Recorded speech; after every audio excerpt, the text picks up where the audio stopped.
All right, Joe. So you run the New Jersey ToyCon. You started the New Jersey ToyCon.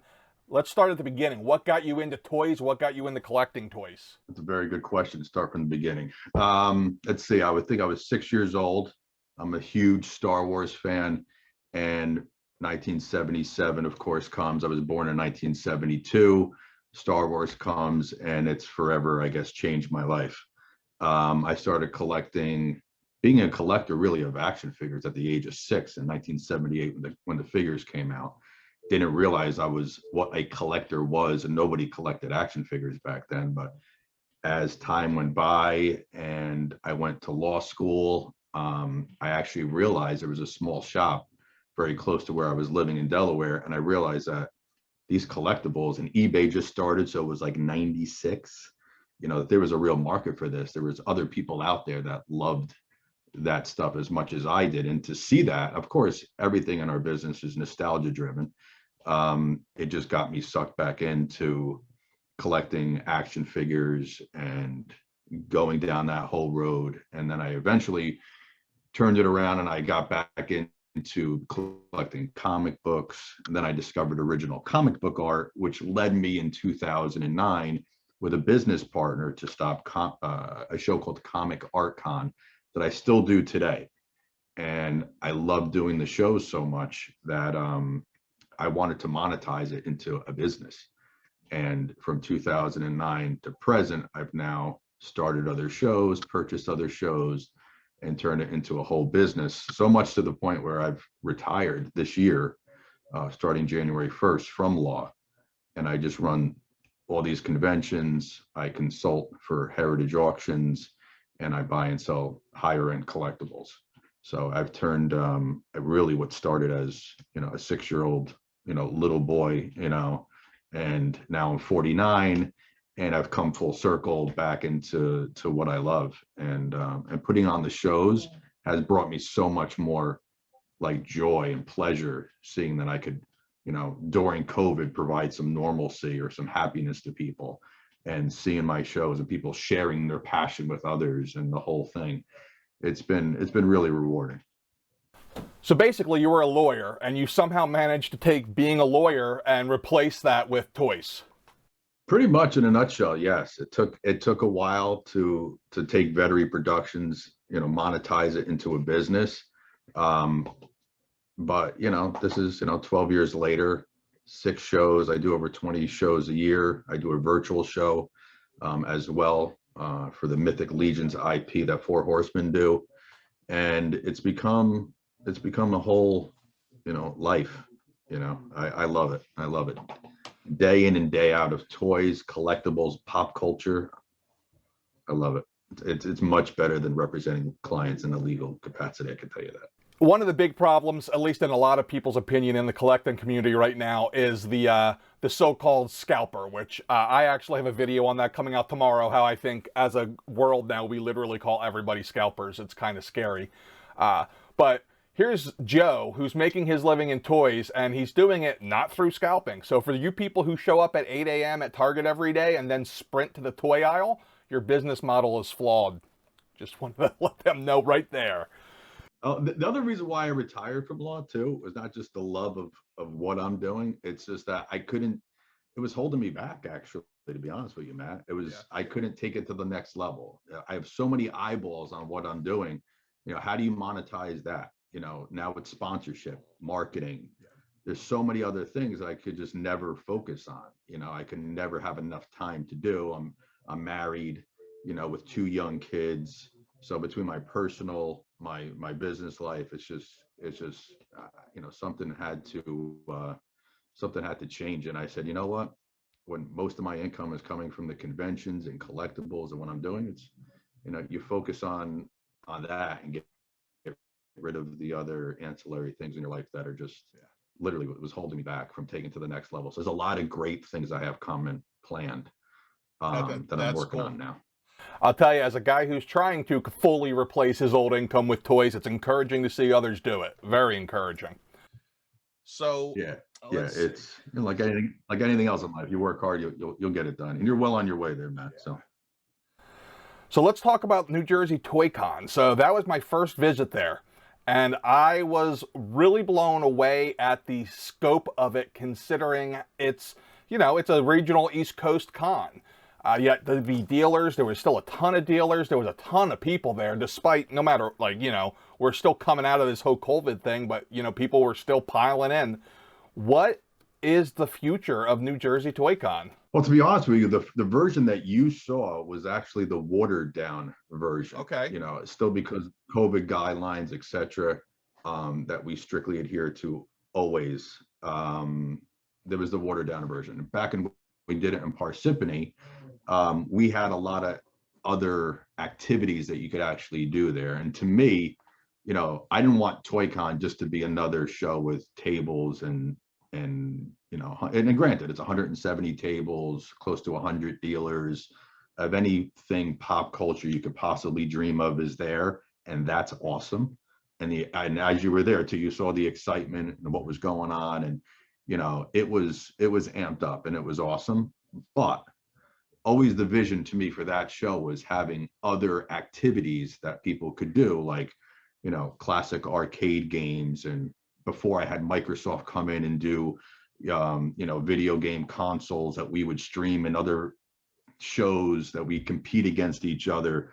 We had, you know, slot car racing, die-cast racing, indoor RC racing, mini racing, model building, customizing contests. Like, I could go on. Yeah. You know, and that's what we did at Parsippany. So unfortunately, because of COVID, and that promotes social togetherness and not distancing, right?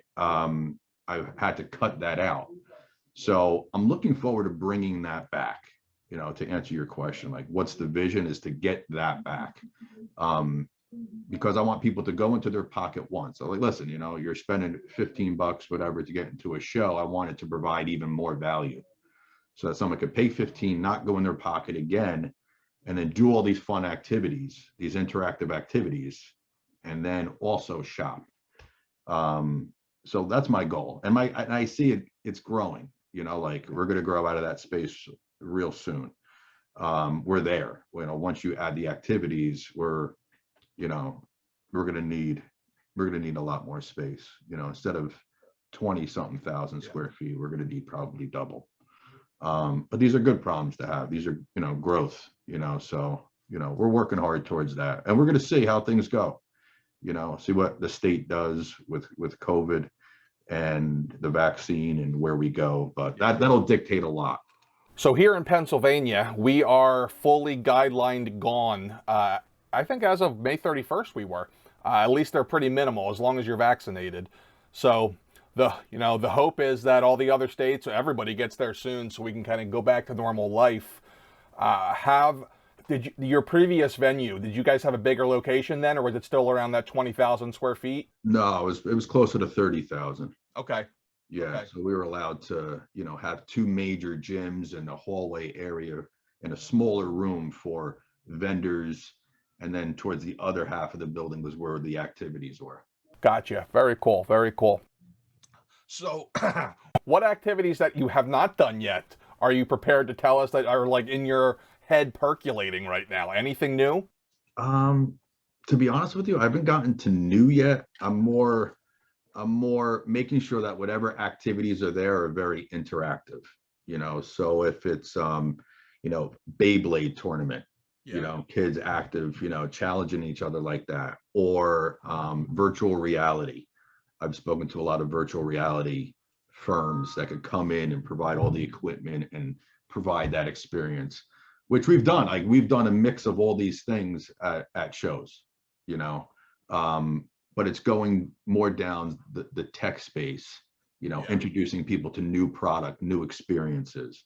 I feel like that's how you know, gain a client base, you know, that's always, you know, what's going to be next, you know, keeping it as fresh as possible. It's a challenge, but it's cool that you look at it as what's going to be next, because I would say that most people who start a con, when they have their list of, like, priorities, you'd start getting up to, like, you know, the whole cosplay pieces and really getting more into that, which I was surprised to not see too much of. I was trying to keep count of how many Harley Quinns I would see during the day. I only saw like 2, so that was simple. You know, last con I was at, it was crazy.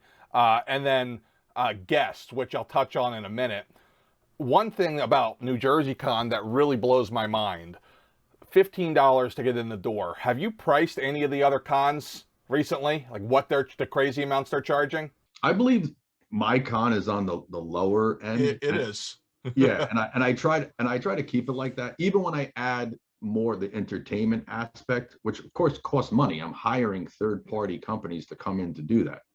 But I keep the cost down because I understand that families, they want a nice form of affordable, safe entertainment for their families, for their friends, to create these memories with and to do these fun things with on the weekend. And I try to make my shows like a destination. It's like people plan weeks ahead and prepare. And if you're coming with a family of 2 or 3 adults and some kids, 10 and under are free.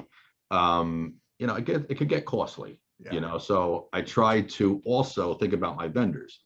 If my prices are too high and people are spending money just on that, and parking is always free, there's not enough money in the room. And I'll save the celebrity comment I have to make because I know you're going to ask me a celebrity question. I know it's coming. So I'll save the answer to that. But All right. going in that vein, the reason why, and I'll answer it, the reason why I stay away from celebrities is that they suck a lot of money out of the room. It's not the cost, but if people are going there just to spend money on a voice actor or whomever, and it's $50 a signature, $100, and before you walk in the door between a mission and a celebrity, they're into $100, $200. They're just less money for my vendors. And as a show promoter, it's always the vendors first. The vendors have to be supported, with the right advertising, the right promotion, and making sure that, doing the best chance that they can do well. Yeah. Because at the end of the day, that's your lifeline. That's your bread and butter. That's an incredibly smart answer. I was going to ask that because I was like, hey, is it just one of those things where it's like you didn't think they drew or what? Whenever I go to a convention, though, like I'll go to one out in Pittsburgh. It's about the same size, but I would say half of the people are in the autograph area waiting in lines for the C and D list celebrities. Like, we're not talking about major players here. Right. And they want guarantees. Right. And as a lawyer too, I don't want to deal with the guarantees, the contracts, who's going to, the handler, I'd rather put the money, the time, the effort into the promotion of the show, and tell my dealers as well, promote you're going to be there, promote your business, promote your own brand.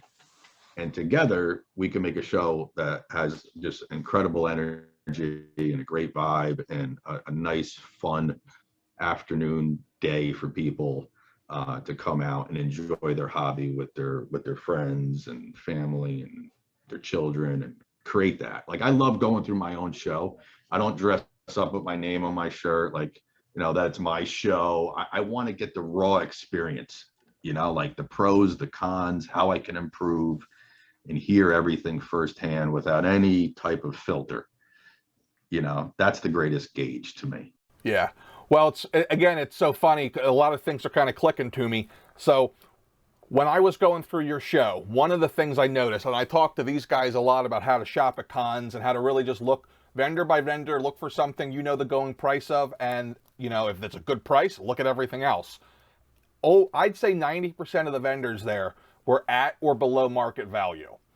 And that is very unlike cons lately. Last few cons I've been, you could literally go on eBay and buy most of this stuff way cheaper, but it was not the case at New Jersey ToyCon. And it kind of all comes together there. If the vendors are making money, all that savings eventually funnels down. So, the whole no celebrity thing really does funnel down to the entire experience. I always tell people, if you're looking to come to my show looking for that celebrity, it's not the convention for you. Go to Chiller. There's a ton of them out there. Yeah. Looking for, C and B, type actors, voice, whatever. And it has its place. I don't, if that's what you're into, cool. It's not my business model at all. At all. And I don't see it changing. I think that's pretty cool. Now, let's talk about the big one. how did you get involved with the Four Horsemen and Mythic Legions? How did that come to be that they drove an RV across the country full of toys? Well, the good thing about them is that I have like a 20-year relationship with them, a friendship. Okay. With Corn Boy, and we probably met going to the Wayne show, my monthly show. You know, that was the first show I ever went to too. I wound up purchasing the show several years ago from the original owners. But I believe we met there many years ago. And then they're known obviously as being one of the great toy design firms in the country, easily, hands down. And then this IP that they developed, Mythic Legions, came to be. And as soon as I saw the line, I was like, just blown away. You know, the value that you get, you know, for a 1/6 scale figure at like the $35 price point, it can't be matched. And then the community is phenomenal. The customizers are phenomenal, et cetera, et cetera. So what happened was, and they're local. I mean, I'll be honest with you, they're local. They're right in Little Falls. Oh, okay. I thought they were in California. No. All right, so not right cross country then. Yeah, not cross country, cross town. Okay. But make a long story short, I said, why don't you come to the show? You know, I knew that they had a rabid fan base, and I went to their studio, and what happened was like, you know, like I tried to get an exclusive just for ToyCon, but they don't do really exclusive. They do like an early release of figures. Mm-hmm. So I wound up stopping by their studio, and we wound up talking about potentially like me working with them to designing my own figure. And make a long story short, we wound up, you know, kit bashing with some of their parts of their figures, because those figures are modular. And we wound up, you know, creating a figure that turned into a figure that was named after me, Lord Veteri. So that's how it came to be. And then it's just, I didn't even realize it would take on a life of its own. And the property has now grown so much over the years that I love working with them and supporting them. And now Veteri Productions, along with a partner, Jeremy Gerard, are going to be doing Legions Con simultaneously within ToyCon in November. That was just announced on legionshop.com. That's my website for Legions, everything Mythic Legions. And it's going to have its own, you know, 3,000 square feet of space within the next ToyCon. So we're looking to, and it's going to be also like an art. It's going to kind of like not just be Mythic Legions, but it's going to be like, it's really going to support the art toy movement. Yeah. The small toy manufacturers that are coming out with these great new products, mostly based on like, you know, the 3D printed type stuff, the resin stuff, which is becoming so popular. Yeah. But that's where it's going. I'm really excited about working with them. And not to get too in the weeds, but it's so cool that opportunity is there, because without Toys R Us around, it's really scary for the smaller toy shops now. You know, you can't get into the big box stores, and it's just a scarier world. Thank goodness for crowdfunding and the internet in general, or else it'd be done. So Lord Veteri, now I got to find out. So like, is this like a publicly available figure, or is this just a custom? Oh yeah. Oh, absolutely. The number of people that it's funny. They walk up to me and oh my God, you're Lord Veteri, and they want me to autograph their figure, and it's awesome. If you look on, it's sold out now, but if you look on probably eBay, it's just Lord, my last name with an S at the end, and you'll see him. Oh, so I found the title of the video then. This guy's got a toy named after him. Easy peasy. All right. So the Legion. So, you know, I have a kind of a funny story with them. So I knew very little about them. I'm sure you're aware of the big online toy seller that kind of flopped this year and left a bunch of people high and dry. Oh, really? Well, they're not Dorkside, they're not Big Bad Toy Store, and they're not Entertainment Earth. And let's just say they rhyme with Metropolis for legal reasons there. But the rumor was that they were one of the, you know, they kind of got their success because they got in early with Mythic Legions, and they were able to sell a lot of them for a while. That's all I knew about Mythic Legions coming in. Literally, I'm like, oh yeah, they sold them. So I got to the door and I talked to you, and you said, "Oh, if you love the art of toys, you need to see these." And I was convinced there. I'm like, "All right, cool. I'm going to go buy something." Didn't happen. Not with that line. That was insanity. Right. The line for them was literally, Insanity. I had to create the line down the hall and Out outside the the door. building. Like you would have thought that Stan Lee had risen from the dead and was sitting at their table. They're becoming action figure like royalty. Yeah. Those guys. It's unbelievable their draw. Yeah, that's really incredible. And I think the reason I kind of look past these is everything I collect and everything I look at is based on an original IP. So the fact that these guys created their own is just like mind-boggling to me. If you go up and down the toy line now, and it's really kind of sad that I would guess in 50 years, unless it's people who literally just collect still, kids don't care about action figures anymore. Like, you look at the toy aisle, it's all stuff from old properties. He-Man, Thundercats, Star Wars. Like, there's no new properties being developed. So what these guys did, they basically pulled like a Masters of the Universe. They created a property. Now I'm really curious to see, like, long term, what happens with like the creation of the story and the lore to go with it. If it ends up like a Masters of the Universe where people come in and actually build around the toy line. I think they are, and I think looking at their sales and knowing how much they've grown over several years, the line itself and the fan base, I think there's a lot in store. I think there's a lot of great expansion for the IP into other mediums. I know that they're working with a company to do a video game. And there's a crowdfunding that started for that already. A lot of other ideas, like a RPG game, like a D&D type scenario, trading cards maybe. There's a lot I think that they could do with it. Oh, there's just so much. I mean, they are in a really, really cool spot. I mean, they're really filling a hole that's there for the collectors who just want quality stuff. Yeah, and the price point, I mean, if you could get, a Marvel Legend, what's a Marvel Legend? $20, 25, 30 bucks. 25 now retail. Right, for an extra $10, and you get a figure that's the quality, the engineering behind it, the paint apps are just,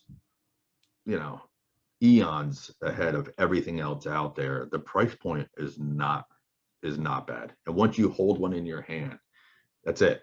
It's game over. It's You're done. To me, it's like everything that's culminated from all of their experiences over the last 30 years in the business has come into what I view as the perfect product.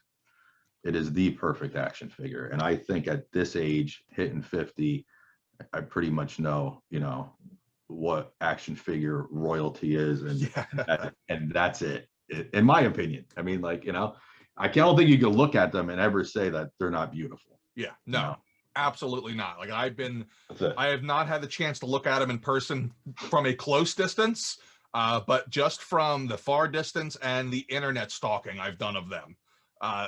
Gorgeous, absolutely gorgeous. We got to get some in your hand, Matt. That's what we have to do. I think I'm just going to have to bite the bullet and just pay the aftermarket price or the extended price on Big Bad Toy Store and go from there. What I really want to do is I want to get out to their studio whenever the COVID stuff is safe enough, and I want to film like a mini documentary on those guys and the whole process behind the scenes. So if you could put a ear or a mouth in Cornboy's ear, make it happen. I can do that. I've always told them, I said, I want to do like a little docu-series about the art of the action figure. Yeah, I think people would love it. Yeah, how it started with, hand sculpting and the whole process of how figures were made then versus now, and the artistry and thought that goes into it. I think people would be really interested in seeing that. I think it'd be super cool. So what challenges, as this thing grows now, especially now that you got the Horsemen involved, what challenges do you foresee for the con in the future? Challenges. It's always something. Really space, growing, but growing in a respectable way. Like, I'm not trying just to grow big just for the sake of being big, proper growth, proper marketing to bigger businesses, like my trading card show, trading card expo sponsored by Blowout Cards, sponsored by Heritage Auctions, going down that road and forming the Veteri production brand with other larger brands to do and to promote the shows properly. That I think is the key. You know, it's challenging. It's definitely challenging, but I just want to grow the shows in a responsible way. You know, not because too many vendors, then the vendors don't do well at all. You know what I mean? Like, you know, to make, and I don't know, like say we go back to normal, you know, I mean, attendance has been insane. I'll say that. Most of the vendors, obviously, you know, they do well. You know, they keep coming back to this show and to other shows. But I think there's other branding opportunities that I could do. I don't want to divulge too much. That's why I'm absolutely. I don't want to skirt the question, but I can't answer it directly. You know? Hey, listen, if I'm going to have to get used to interviewing people, I feel like I'm on the news right now. So do you have any good stories of difficult people coming in the con that you just had to 86 out the door? Do you have anything like, you know, as a restaurant guy, I have 100 different stories. No, it's just people in general. Like if they don't want to wear, like I've always, from when COVID started and bringing the shows back in a responsible way, it was, you know, we did the social distancing, the face masks, you know, the temperature checks, you know, hand sanitizer, obviously.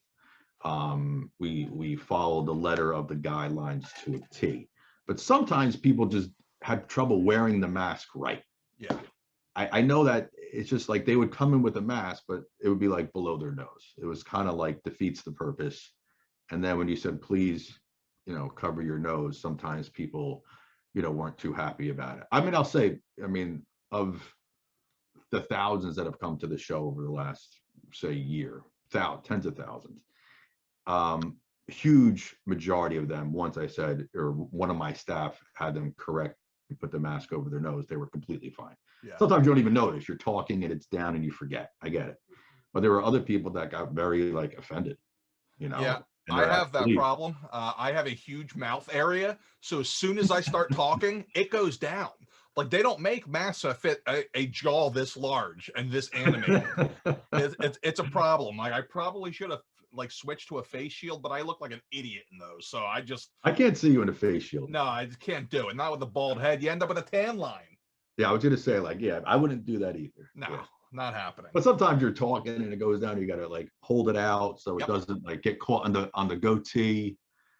You know, it's a nightmare. Yeah, well, I feel you know, one of my brothers, like, just to deal with it, he grew a really big bushy beard. So he's like, I don't even know I'm wearing a face mask. Put that thing on. It's all in the beard. I still got all sorts of room in there. Well, there's one way to go about it. Yeah. Let's see. So all right, I got two more big questions. The last one's going to be about the show in November. Do you have any early discount pricing at all before I ask the question? Are you doing anything special like that? And do you anticipate a sellout? The best way, I don't do any, I was doing online sales at one point, but I find that because of the guidelines, I don't want to have like people buying tickets online, the buying tickets at the door, having separate lines, who gets in first. Oh, so there's no online tickets at all? There's no online at all. It's at the door only. Okay. And I find that is the absolute best way to control the number of attendees going in and out of the building. All right, cool. Well, I'm going to ask you that in the form of a question in a second. Okay. But first, you mentioned that you're in the trading card game too. I didn't realize that you did shows with that. I have a bit of a crazy background with that as well. It's definitely a thing of mine. I personally collect very little because it's dangerous for me to get collecting anything else. Like I'm a Phillies fan, so I collect base Phillies cards that I can get for $0.25. Like, you know, I got some nice Mike Schmidt stuff, but I just can't do another one. My wife might divorce me. But for those who are in the toy market, they probably don't realize the craziness that's going on in the trading card market right now. Yeah. Do you see any similarities for what we can expect to see in toys based on the way things have progressed in trading cards? I don't know. Over the last couple of years, the trading card hobby as a whole has just exploded. I think even more so in terms of investable than even the toys. And the trading card expo show that I did, my first one was maybe almost 70 tables. And then the one I did 2 weeks prior to ToyCon, the one that you were at, was the same size as ToyCon. Yeah. I mean, that's how big it got and how quick it got. And it was very well attended. There's always ebbs and flows, you know, the market's volatile a lot with cards. But it's a very exciting hobby, opening the sealed product, investing in the sealed product, and then the grading whole thing. I won't bore your audience with it, but the grading got so crazy with PSA that they literally stopped taking submissions for like 5 months. And you know, the market's going through an ebbs and flow right now, as PSA and other grading services start to ramp up, hiring more people, etc. But it's a very exciting, you know, a very exciting hobby. I collect the GOATs. I collect Jordan inserts from the 90s. I do LeBron, of course. I do Kobe. I feel long-term it's a safe place to put some money. And I speculate a little bit too with the new players, you know, like Luka, Giannis, Zion, Ja Morant. You know, I do a little bit of that too, but that's obviously a lot riskier than the GOATs. From an investing standpoint, it really is I feel it's pretty safe. Like the speculation's where you get risky, but if you're going with like GOATs like you are, you know, same with comic books. I mean, the appreciation, the way that the grading companies have been able to make things uniform has been fantastic. And unfortunately, it doesn't really happen. Like we have grading in toys, but there's just not a huge market for it. You don't see much of it. Yeah. Comic books are another little specialty of mine. I'm an advisor to the Price Guide book by Overstreet. Awesome. I have a copy of it up somewhere. It depends on what issue it is. I mean, I've been an advisor for probably, I don't even know what number they're on, probably 8 years, 7 years. So you might see my mug in the back as an advisor. But I love the comic book space. Comic books have exploded in value again. I think they're the safest.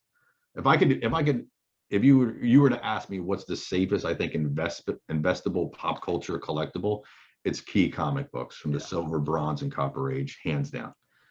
They receive 5-10% growth a year, and now they're just, you know, a $5,000 book is now 20 in the last year. It's been crazy. But to me, you're not just investing in the comic book, you're investing in that character. Yeah. You know, is Iron Man, I would say this, is Spider-Man going away? Not in our lifetime, right? You know, Iron Man, you know, Wolverine and the rest of them, you know, they're going to long outlive us. Yeah. And be important and relevant within pop culture globally, you know. I'm waiting for, with all the Punisher hate going on right now for his symbol, I'm waiting for ASM 129 to go down a little bit. That's been my like grail book. I know it's never happening, but I just watch it. I used to say that about Amazing Fantasy 15. I'm like, I wish it's not.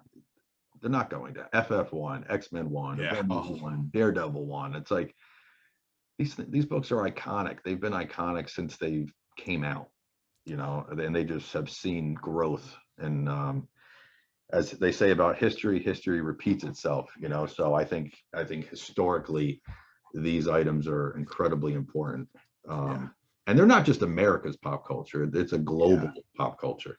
Yeah, that's a great point. So I think it's very safe. Yeah. Safe place to put money.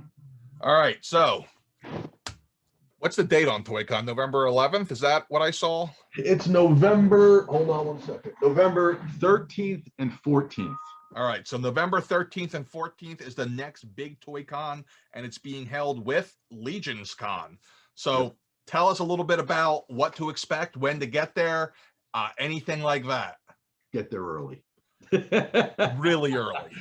Get there early. Come enjoy the entire day with us. Bring your friends. I mean, that's the whole point too. It's about the experience. And one main reason why I got into this again was creating these fun experiences for people to enjoy, you know, what they love with the people that they love. And that's been, again, it's been so rewarding. The ROI is not just money, it's happiness as well. If it was the ROI, I would continue to do law, right? Yeah.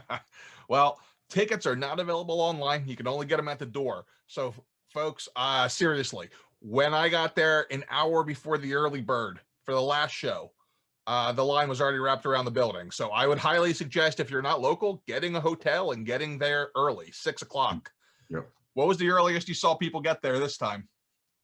The first people online, when I got there at 6 in the morning, and there were people there that got there at like 3:30 in the morning. Holy crap.